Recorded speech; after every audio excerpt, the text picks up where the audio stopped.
जैसे कि सलीम भाई आ जाओ, इधर आ जाओ, यहाँ जाओ, यहाँ पे जाओ, यहाँ।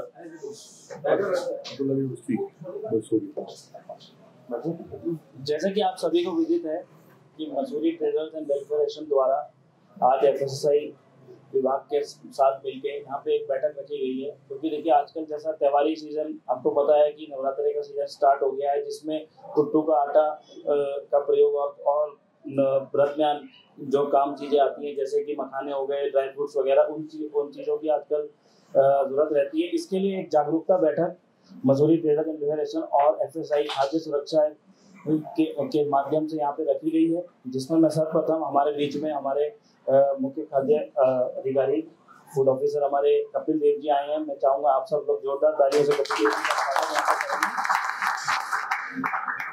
इसी क्रम में मैं हमारे अध्यक्ष जी रजत अग्रवाल जी का भी स्वागत करता हूँ। साथ ही साथ हमारे उपाध्यक्ष अतुल अग्रवाल जी हैं, सलीम जी हैं, संजय जी हैं, जो हमें बहुत मदद करते हैं। सभी जितने भी मसूरी में लाइसेंस वगैरह बनाते हैं उसमें काफी मदद हमें संजय जी की मिलती है, उनका भी धन्यवाद करता हूँ। साथ ही साथ में सभी आए हुए यहाँ पे हमारे व्यापारी जो आप सूक्ष्म नोटिस पे, मतलब बहुत शॉर्ट नोटिस पे आप लोग यहाँ पे आए, उसके लिए आप सबका बहुत बहुत धन्यवाद। तहे दिल से सभी व्यापारियों को धन्यवाद करता हूँ। साथ ही साथ प्रेस मीडिया से आए हुए हमारे सभी साथी, आप लोगों का बहुत बहुत स्वागत करता हूँ। हमारे बीच में आजकल एक नए हमारे छोटे भाई तेज न्यूज के नए आपका स्वागत करते हैं मसूरी ट्रेडर्स में। खरोला जी का स्वागत है, आपके साथ आपके कैमरामैन जी भाई का भी स्वागत है। साथ ही साथ हमारे आशीष भट्ट जी, जिनका सहयोग हमें हर तरफ मिलता है, उनका बहुत बहुत स्वागत है। और रवि बंसवाल जी, आपका बहुत बहुत स्वागत है। कुमाई जी आप आए हैं, और प्रेस मीडिया से और भी आपका भी कुमाई जी बहुत बहुत स्वागत है। और सभी लोग जो यहाँ आए हैं, आप सभी का तहे दिल से मैं स्वागत करता हूँ। दीपक बंसवाल जी आप पीछे थे, आपका भी बहुत बहुत स्वागत है। और अभी इसी कड़ी को तो इसी क्रम को आगे बढ़ाते हुए मैं हमारे अध्यक्ष Mussoorie traders and welfare association के अध्यक्ष से निवेदन करूंगा कि वो अपना संबोधन यहाँ पे देंगे और थोड़ी जागरूकता के तौर पे आप यहाँ पे कुछ जानकारी हमारे व्यापारी भाइयों को देंगे। धन्यवाद। बड़ी सम्मानित हमारे महामंत्री और आज की इस विशेष Mussoorie traders and welfare association की बैठक में उपस्थित एफएसएसआई के हमारे फूड सेफ्टी ऑफिसर जो है मसूरी क्षेत्र के श्री कपिल देव जी, आपका इस पहली बैठक में बहुत बहुत स्वागत करता हूँ। मैं चाहूंगा सभी लोग ताली से स्वागत करें।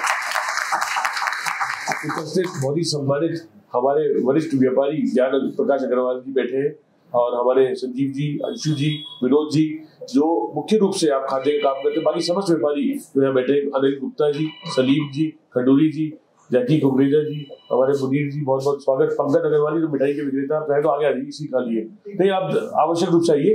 आपका सहयोग एक्साइज विभाग को आज से नहीं, जब से स्थापना हुई कि वो 2010-11 से हमसे मिलता आया है सर। वो पंकज अग्रवाल जी के जो भी अधिकारी हमेशा आए, उन्होंने आपका तो वीडियो भी देखता है, वीडियो भी वही बहुत ही आप उत्तराखंड के खाद्य बिल्कुल। हमारे उपाध्याय जी तो बनारस ट्रेलर से हमारे बीच उपस्थित हुए। उपस्थित समस्त हमारे साथीगण, शिव जी, हमारे महेश जी, और हमारे विजय बिंदुवाल जी, मुनीर जी, मोदिया, राजेश जी, अर्जुन भाई, रजीश खरूरा जी हमारे व्यापारी भाई हैं।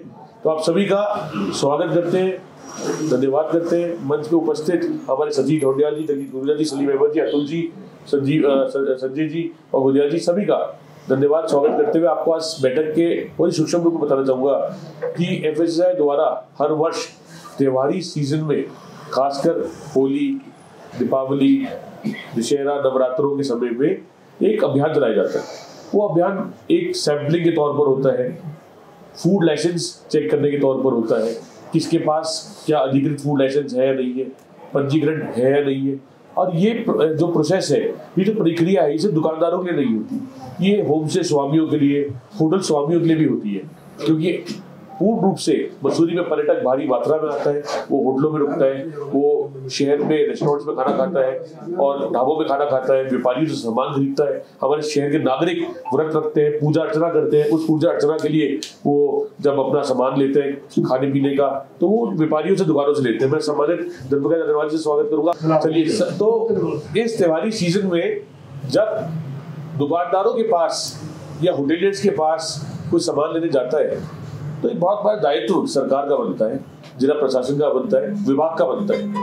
पहले एक समय में नगर पालिका द्वारा फूड लाइसेंस दिए जाते थे, आपको पता है 2010 से लगभग 2010 से 2011 से FSSAI पूरे देश में एक विभाग आया है। जैसे USA में FSA है, यहाँ पे FSSAI आया और FSSAI के अंतर्गत समस्त खाद्य पदार्थ बेचने वाले, पकाने वाले, बनाने वाले और समस्त ऐसे व्यापारी जो उसका कार्य करते हैं उनको लाइसेंस लेना जरूरी है। तो हमारे सभी, मैं आपको आश्वस्त करता हूँ कि हमारे मसूरी में 99% लोगों के पास फूड लाइसेंस है, पंजीकरण है। ये एक बात। दूसरी बात, विभाग देखता है कि क्या आप माल एक्सपायर्ड माल तो नहीं बेच रहे, क्या आप कोई गलत सामग्री तो नहीं बेच रहे, क्या पैकिंग सही है, उसमें इंग्रेडिएंट्स क्या उसके जो बना हुआ उत्पाद है, वो कई चीज़ ऐसी बातें होती हैं तो बताते हैं। पिछले वर्ष देखा गया, मुख्य टॉपिक पे आ रहा हूँ, विषय ये है कि कूटू के आटे से कई लोग बीमार हुए पिछले वर्षों में। और देहरादून में बहुत पिछले नवरात्रों में, इसी अप्रैल में एक अभियान चलाया गया जब कूटू का आटा समस्त दुकानों से उठाया गया। आपके से भी लिया गया होगा, आपको याद होगा, कई व्यापारियों के फोन आए थे, है ना, यहाँ पे तब आए थे कूटू के आटे के लिए। तो इस वर्ष हमने पहले से ही जो विभाग ने सोचा कि क्यों ना एक जागरूकता अभियान चलाया जाए। उस जागरूकता अभियान से 2 फायदे हैं। एक, अगर विभाग का कोई भी अधिकारी चेकिंग करने जाता है तो आपके पास कोई ऐसी सामग्री ना हो जो गलत हो, तो आपको किसी भी प्रकार का कोई चालान या किसी प्रकार का नोटिस या सूचना आपको ना दी जाए। तो आज उससे पहले, त्योहारों से पहले, नवरात्र के दूसरे दिन ये बैठक कल होनी थी, ये बैठक कल की वजह मैंने निवेदन करके आज कराई है। तो आज इस बैठक का प्रारूप आया है। लेकिन इस बैठक का प्रारूप ये है कि आप सभी लोग अपना पंजीकरण करा लें, लाइसेंस बनवा लें। संजय ओम साइबर कैफे वाले हमारा सारा काम करते हैं, बट साइबर कैफे वाले IM वाले करते हैं, साथ में हमारा लखनऊ में अतुल अग्रवाल ये सारा काम करते हैं। तो आप लाइसेंस बनवा सकते हैं। उसके बाद कोई दिक्कत होती है आप हमें बता सकते हैं। और इसके अलावा कूटू के आटे से, मखानों से, ड्राई फ्रूट से, मिठाई से, दूध से, मावे से, पनीर से और इस प्रकार की समस्त आइटमों से, घी हो गया, तेल हो गया, कोई और व्यंजन हो गया जो त्योहारों में ज्यादा इस्तेमाल होता है, इसके नुकसान किसी कंज्यूमर को ना हो, किसी उपभोक्ता को ना हो। और हमारा दायित्व बनता है व्यापारी होने के नाते कि हम अच्छा माल खरीदें और वही अच्छा माल आगे बेचें। तो जब हम अच्छा माल लेंगे, अच्छा माल बेचेंगे, तो हम पे कोई प्रतिक्रिया नहीं होगी। इसी संदर्भ में आज ये बैठक बुलाई गई है। मैं कपिल देव जी का स्वागत करते हुए मैं निवेदन करूंगा कि आप समस्त व्यापारीगण को ये सूचना दें, जिससे कि जो यहाँ है हमारे व्यापारीगण ये सूचना लेकर हम पूरे मसूरी के व्यापारियों को, जो 1000 व्यापारी हमारे मसूरी में है और लगभग 400 से 500 व्यापारी खाद्य पदार्थ का व्यापार करते हैं, चाहे वो रेस्टोरेंट के व्यापारी हो, चाहे वो ढाबे के व्यापारी हो, चाहे वो परचून की दुकान चलाते हो, चाहे वो अन्य कोई होटल होम स्टे चलाते हो, वो अलग 1000 के अलावा वो होम स्टे है। पर मैं चाहूंगा सब लोग इस प्रक्रिया में आए और एक ऐसा हम मसूरी में व्यवहार बनाए कि हमारे मसूरी की मिसाल पूरे उत्तराखंड में दी जाए कि मसूरी शहर ऐसा शहर है जहाँ हर व्यापारी के पास लाइसेंस है, हर व्यापारी के पास पंजीकरण है, हर व्यापारी सही उत्पाद बेचता है और हर व्यापारी अपने उपभोक्ता के लिए जिम्मेदार महसूस करता है। आप सभी का बहुत बहुत धन्यवाद करते हुए मैं निवेदन करूंगा कपिल देव जी से कि आप अपना अनुमोदन करते हुए पूरी जानकारी दें। धन्यवाद। बैठ के बोल रहे, धन्यवाद रजत अग्रवाल जी।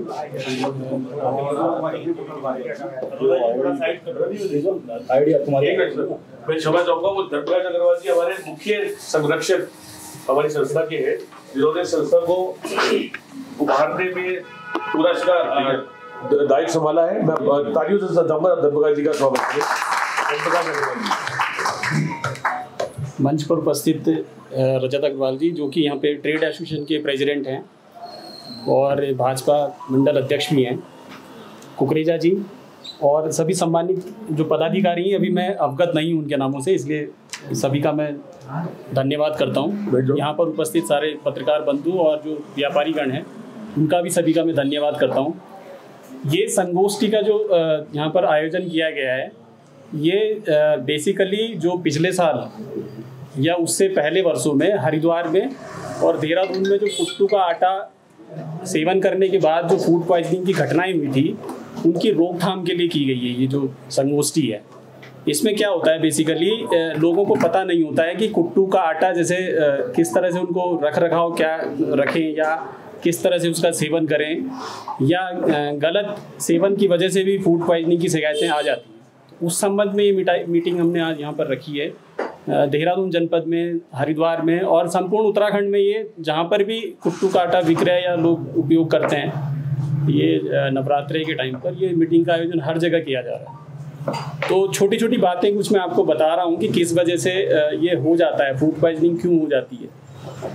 शारदीय नवरात्रों में कुट्टू के आटे का सेवन बहुतायत रूप से किया जाता है, ये सभी लोग जानते हैं। क्यों किया जाता है? क्योंकि इसमें क्या होता है, पूरे सुबह से लेकर शाम तक जैसे व्रत रखते हैं, तो ये क्या होता है, एक फल होता है एक तरह का। कुट्टू की जो गिरी आप लोग देखते हो ना, वो एक फल होता है, बहुत ही न्यूट्रिशन से भरपूर होता है वो, मतलब पौष्टिक बहुत ज़्यादा होता है वो, इसलिए लोग उसका सेवन करते हैं। बट इसका क्या है कि ये बहुत ही, इसकी जो तासीर होती है बहुत गर्म होती है, तासीर बहुत गर्म होती है। तो लोग क्या करते हैं, इसका सेवन अधिक मात्रा में कर लेते हैं, मतलब जैसे पूरी बना के खाना, या जैसे कई जगह देखा हमने रोटी बना के खा लेते हैं, या जैसे बहुत ज़्यादा मात्रा में खा लेते हैं। तो उससे क्या होता है कि कोई भी चीज़ अगर आपको, जैसे तासीर गर्म होती है, और अभी क्योंकि बरसात का मौसम है, सर्दियों का तो है नहीं, ज़्यादा खा के क्या होता है, उसको इंडाइजेशन की शिकायत, डिसेंट्री और इस तरह की शिकायतें हो जाती हैं। ये तो वैसा है कि जो ख़राब नहीं है। ख़राब क्यों होता है कुट्टू का आटा? कुट्टू का आटा एक्चुअली क्या होता है, जैसे कई व्यापारी लोग क्या करते हैं कि कुट्टू का आटा बेसिकली क्या होता है, उसकी सेल्फ लाइफ बहुत कम होती है, बहुत कम, मतलब 1-1.5 महीने में जैसे मॉइस्चर उसको लगेगा तो उसमें एक केमिकल होता है एफ्लाटॉक्सिन। एफ्लाटॉक्सिन मतलब जैसे आप देखोगे कोई भी ख़राब चीज़ तो ग्रे कलर का, ग्रीन कलर का अगर उसमें आ गया किसी भी उसमें कुट्टू के आटे में, तो इसका मतलब ये है कि उसमें मॉइस्चर की वजह से वो एफ्लाटॉक्सिन जो है जनरेट हो चुका है। वो एफ्लाटॉक्सिन अगर हम जैसे उसका सेवन करेंगे तो वो पेट में जाके हमारे फूड पॉइजनिंग का मेन कारण बनता है। ये जो इसका मेन कारण है। उसके बाद हम इसमें क्या करते हैं, व्यापारियों के स्तर से होता क्या है, जैसे पहले होता था, प्रैक्टिस में करते थे, जैसे इस शारदीय नवरात्रे या जैसे चैत्र नवरात्रों में जो माल बच जाता है उसको बचा हुआ रख लेते हैं। रखने के बाद क्या करते हैं, उसको दोबारा से, जैसे शारदीय नवरात्रे आए तो उसमें बेच दिया, बचा कुचा फिर उसमें चैत्र नवरात्रों में बेच दिया। तो वो एक वो उसको फेंकना नहीं चाहते हैं, वो लेक ऑफ नॉलेज समझ लो, या मतलब उसमें पैसा लगाया आदमी का इसलिए उसको फेंकता नहीं है आदमी कि चलो भाई इसको दोबारा से दूसरे त्यौहार पे यूज़ कर लेंगे। बट वो गलत प्रैक्टिस है, ये आप लोगों को मैं बता रहा हूँ। इसकी सेल्फ लाइफ बहुत कम होती है और ये ख़राब बहुत जल्दी होता है। तो अभी जो पिछले साल जो घटनाएं हुई हैं उसके परिप्रेक्ष्य में क्या निर्णय लिया है, मतलब शासन प्रशासन ने, कि जो भी कुट्टू का आटा होगा पैक्ड आप लोग बेचोगे। मतलब बेचने वालों के लिए मैं बता रहा हूँ, क्योंकि मैन्युफैक्चरिंग तो यहाँ मेरे ख्याल से कोई करता नहीं होगा, कोई नहीं कर रहे, चक्की वगैरह पे भी नहीं पीसता है कोई कुट्टू की गिरी, सब आता है। तो इसमें मेन मुद्दा यही है कि आप जो भी आप कुट्टू का आटा ले रहे हो पैक्ड लो, और उस पैक्ड कुट्टू के आटे पे उसकी manufacturing date, best before, lot number और सारी चीज़ें अंकित होनी चाहिए। उसको आप देख के लो कि इसकी जो एक्सपायरी डेट, मतलब ये एक्सपायर तो नहीं हो गया, या इसकी तिथि जो है बहुत नज़दीक की तो नहीं है। नज़दीक इन द सेंस अभी क्या है, एक नई रूलिंग आई है कि कोई भी फूड प्रोडक्ट अगर एक्सपायर होने वाला है, मतलब उसको 15 दिन बाद अगर एक्सपायर होने वाला है, तो आपको डिस्ट्रीब्यूटर या होलसेलर उसको नहीं दे सकता है। आप चाहो तो उसको रिकॉल करा सकते हो कि भाई मेरे पास ये 15 दिन पहले आया है, 15 दिन में एक्सपायर हो जाएगा, तो मैं कब बेचूंगा इसको, उसके पास समय नहीं है। तो अगर आपको लगता है कि इसकी एक्सपायरी डेट बहुत नज़दीक आ रही है तो आप उसको रिकॉल करके वापस कर सकते हो। एक तो ये चीज़ है, और दूसरी चीज़, इसको खुला बिल्कुल बेचना ही नहीं है कुट्टू के आटे को। जहाँ से आप ले रहे हो, सपोज करो हरिद्वार से आ रहा है, सहारनपुर से आ रहा है, किसी भी एडजेसेंट डिस्ट्रिक्ट से आ रहा है, तो आप उसका बिल अपने पास रखो। बिल आपके पास होना चाहिए, क्योंकि FSSAI में क्या है, कोई चीज़ अगर आप खुद बना के बेच रहे हो, तो मिठाई है या कोई भी चीज़ आप खुद से अगर बना के बेच रहे हो तो उसकी लाइबिलिटी आपकी है। बट अगर कोई पैक्ड आइटम आप कहीं से लेके बेच रहे हो तो उसकी लाइबिलिटी उसकी है जो उसको बेच रहा है। तो उस पर उसका सारी डिटेल लिखी होगी कि भाई कहाँ मैन्युफैक्चर हो रहा है और कहाँ से आ रहा है। आपके पास बिल होगा तो एक एविडेंस होता है, आपके पास प्रूफ होता है कि भाई हमने फलाने आदमी से खरीदा है। सैम्पलिंग होने की दिशा में अगर सैम्पलिंग होती भी है तो आप फर्स्ट पार्टी तो हो, बट कोर्ट में जब मैटर जाता है तो लाइबिलिटी आपकी नहीं बनती है, उसमें लाइबिलिटी उसी आदमी की बनती है जिस आदमी ने उसको पैक किया है या बनाया है। तो इस वजह से क्या होता है कि कुट्टू का आटा आप अगर पैक्ड लोगे तो उससे आपको कोई समस्या आने वाली नहीं है। तो शासन ने, प्रशासन ने, या हमारे जो उच्चाधिकारी हैं, FDA के जो आयुक्त महोदय हैं या अपर आयुक्त महोदय हैं, उनके निर्देश यही हैं कि कोई भी कुट्टू का आटा खुला नहीं बेचेगा। और बाकी आप लोग ये सावधानी बरतें कि अगर किसी तरह की कोई शिकायत आ रही है किसी को कि भाई ये कुट्टू का आटा खराब है, या जैसे आप यहाँ पर व्यापार मंडल अध्यक्ष हैं तो इनके माध्यम से कोई अगर लॉट खराब आया है, आपको लगता है कि ये खराब है, तो इनके माध्यम से आप कहो कि भाई ये खराब है, इसको वापस करो, या इस तरह का माल नहीं चलेगा यहाँ। तो वैसे भी आप लोग सब मतलब 20, 30, 40, 50 साल से आप बिजनेस कर रहे हो, तो आप लोगों को सब पता है कि भाई कौन सी चीज़ खराब है, कौन सी सही है। ठीक है, तो बस यही था आज का, कि जैसे कुट्टू के आटे की परिप्रेक्ष्य में, क्योंकि जब फूड पॉइजनिंग हो जाती है ना तो उसके बाद चीज़ें बहुत अनकंट्रोल हो जाती हैं। तो सही चीज़ ये होती है कि हम लोग प्रिवेंटिव मेजर्स को अपनाएं। प्रिवेंटिव मतलब कि बीमारी होने से पहले उसकी रोकथाम हम कर लें तो ज़्यादा बेहतर होता है। तो वही चीज़ें हैं कि अगर कुट्टू के आटे के रखरखाव में हम लोग अगर सावधानी बरतेंगे और उससे प्रॉपर बिल के माध्यम से लेंगे तो वो चीज़ें होंगी नहीं, घटित ही नहीं होंगी। ठीक हो गया। आप अपने माध्यम से भी जो लेके जा रहा है उसको कहो कि भाई इसकी तासीर गर्म होती है, आप इसका थोड़ा कम सेवन करें। मतलब एकदम बहुतायत में कोई भी चीज़ खाओगे खराब ही होती है। तो कई बार जैसे सुबह से शाम तक आदमी भूखा रहता है और एकदम से कोई गर्म तासीर की चीज़ खा लेता है तो वो चीज़ें मिक्सअप हो जाती हैं, वो फूड पॉइजनिंग का कई बार कारण बन जाती है। बाकी अगर कोई आपको समस्या है तो व्यापार मंडल के माध्यम से आप आने वाले त्योहारी सीजन के लिए सर किस तरीके से तैयारी की? किसका त्योहारी सीजन जैसा आ रहा है तो आपका एक्शन प्लान क्या रहेगा, कैसे आप? अभी इसके बाद जैसे त्योहारी सीजन भी स्टार्ट हो रहा है, दशहरा और दीपावली है, तो उसमें सैम्पलिंग का भी हम लोग देखेंगे यहाँ पे। मतलब जैसे जो बाहर से जो पनीर आता है या मिठाई आती है, मतलब यहाँ पर मुझे नहीं लगता कि सभी लोग अपना जैसे मिठाई वगैरह बनाते होंगे। कुछ मिठाई या पनीर या कुछ प्रोडक्ट बाहर से भी आते हैं, तो हम लोग उसकी रैंडम चेकिंग बॉर्डर्स पे, मसूरी का जो बॉर्डर है तो वहाँ पे देखेंगे कि भाई कहाँ से आ रहा है, वो सही है या नहीं है, प्रॉपर सैम्पलिंग करेंगे उसकी। और कोई क्वेश्चन आप लोग कोई? अच्छू भाई सर इससे पहले कभी चेकिंग हुई है जैसे आप बोल रहे हैं अब आप चेकिंग? सर मैं अभी 1-1.5 महीने पहले आया हूँ, तो मैं पहले क्या था उसके बारे में तो मैं बता नहीं पाऊंगा। विनोद भाई आपको ये ना कुछ निर्देश हैं आपके लिए ना, तो ये चाहो तो आप अपना एक नाम लिख के इसको डिस्ट्रीब्यूट मैं कर नाम लिखे आपको सही देंगे वापस। अच्छा आपका धन्यवाद करूंगा बहुत बहुत, आपने संक्षिप्त रूप में सारी डिटेल्स हमें बता दी। इसके साथ साथ सभी व्यापारी भाइयों को आज एक विभाग द्वारा एक ये सर्कुलर दिया जा रहा है, इसमें हम अपनी दुकान का नाम और पता लिख सकते हैं, और वो पता लिखने के बाद जब हम वो पता नाम और पता लिख देंगे तो इसको दुकान में लगा सकते हैं। उससे क्या होगा, जो उपभोक्ता जो कंज्यूमर आप पे आएगा, इसको खरीदने के लिए ग्राहक आएगा, तो उनको पढ़ सकता है कि इसमें क्या गुणवत्ता होनी चाहिए, क्या है आपकी जिम्मेवारी, क्या है उनकी जिम्मेवारी, क्या है। साथ साथ कोई और व्यापारी जो कुट्टू का आटा बेच रहा हो या अन्य कोई क्वेश्चन अगर करना चाहता है फूड प्रोसेस के बारे में, लाइसेंसिंग के बारे में, कुट्टू के आटे के बारे में, त्योहारी सीजन के बारे में, सैम्पलिंग के बारे में, मिठाई के बारे में, पनीर, मावा, दूध के बारे में, कोई है कुछ? कोई मेरे ख्याल से सभी संतुष्ट। किसी की कोई क्वेरी हो तो पूछ सकते हैं। सतीश पटेल जी आप भाई साहब आप बिलिंग देखो ऐसा होता है ना, बिल आपको लेना पड़ेगा, बिल आपको लेना पड़ेगा। वो बंदा बिल इसलिए नहीं दे रहा है क्योंकि वहाँ पर उसको पता है कि इसकी सैम्पलिंग होगी तो मेरे पास जो है नोटिस आना है। जैसे पतंजलि का आया सर, वो तो किसी का भी है, XYZ कोई भी कंपनी है, आपको बिल लेना पड़ेगा। देखो ये आपकी नैतिक जिम्मेदारी है क्योंकि आप उसके लिए पे कर रहे हो, तो पे कर रहे हो तो आप उसका बिल आप लोगे, वही आपका बचाव का मेन कारण है। अगर ये नहीं लोगे तो बिलिंग नहीं आ रही है, बात सही है। अरे खुला कुट्टू का आटा आ रहा है विनोद भाई, आटा ही नहीं आ रहा, खुला नहीं आ रहा, पैकिंग ही आ रहा, धीरे धीरे पैकिंग आ रहा है सर। चलिए बहुत अच्छी बात है एहतियात के तौर पर। और कोई सवाल किसी व्यापारी का FSI विभाग से या कोई फूड के संबंधित? नहीं, ठीक है। और कुछ नहीं, ठीक है। आप सभी का बहुत बहुत आभार और धन्यवाद करता हूँ।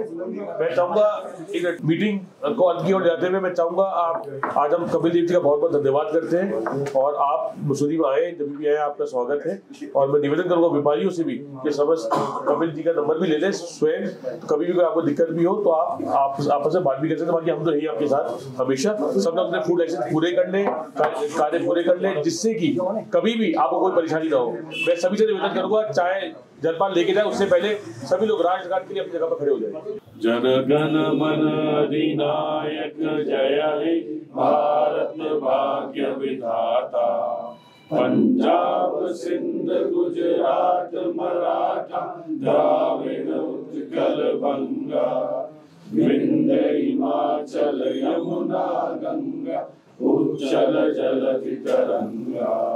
तब शुभ नामे जागे, तब शुभ आशीष मागे, गाए तब जय गाथा।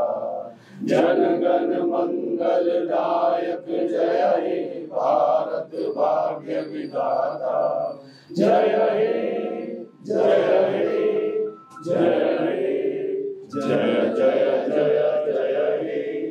भारत माता की जय। बहुत धन्यवाद।